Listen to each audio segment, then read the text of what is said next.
moved to Briar Hollow because it didn't exist. At least, not online. No Wikipedia page, no Google Street View, no tagged locations on Instagram. If you type the name into a search engine, it auto-corrected to something else. I work in data archiving, so that alone should have been a red flag, but the rent was cheap and I needed quiet. Briar Hollow had about 2,000 people, one grocery store, one school, one police station. Everyone smiled too long and asked the same questions. How long you staying? Any family? Anyone who'd come looking? I thought it was just small-town curiosity. The first weird thing happened 2 weeks in. A woman named Elaine Porter lived across the hall from me, mid-40s, loud TV, smoked on the fire escape every night at 10:17 p.m. like clockwork. We'd nod at each other, sometimes talk. One night her TV never turned on. The next morning her door was gone.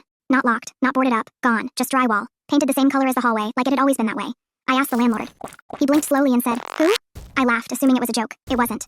Her name wasn't on the tenant list. The mailbox was gone. When I checked my phone, our text thread was still there, but clicking her contact crashed my phone every time. By evening, the thread disappeared. So did the photos I'd taken from my fire escape. I told myself I was stressed. Then the town meeting happened. Once a month, everyone gathered at the community center. Attendance was optional. It didn't feel optional.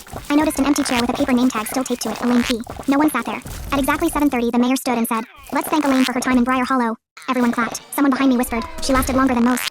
That night, I tried to leave. My GPS rerouted me in circles. Every road led back to the same gas station. The clerk there, who I'd never seen before, smiled and said, "Almost ready, huh?" I asked him what that meant.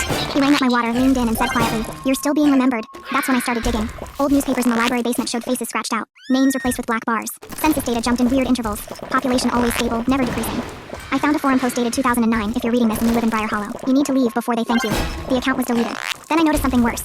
People who were thanked had something in common. No close family, no kids, no one who would push too hard if they vanished. I checked my lease. It was month to month. My landlord knocked that night.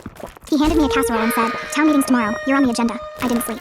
At 10:17 p.m., I heard a lighter flick. Elaine stood on the fire escape. I froze. She looked wrong, like a bad copy, slightly blurred. She didn't look at me, just stared into the street. "They're almost done with me," she said. "But you're early." I asked her what done meant. She finally turned. "I still exist because you remember me." She stepped back and vanished. The next morning, my reflection lagged behind me in the mirror. My phone stopped recognizing my face. Coworkers emailed asking who I was. At the meeting, there was a chair with my name on it. The mayor smiled. "Let's thank."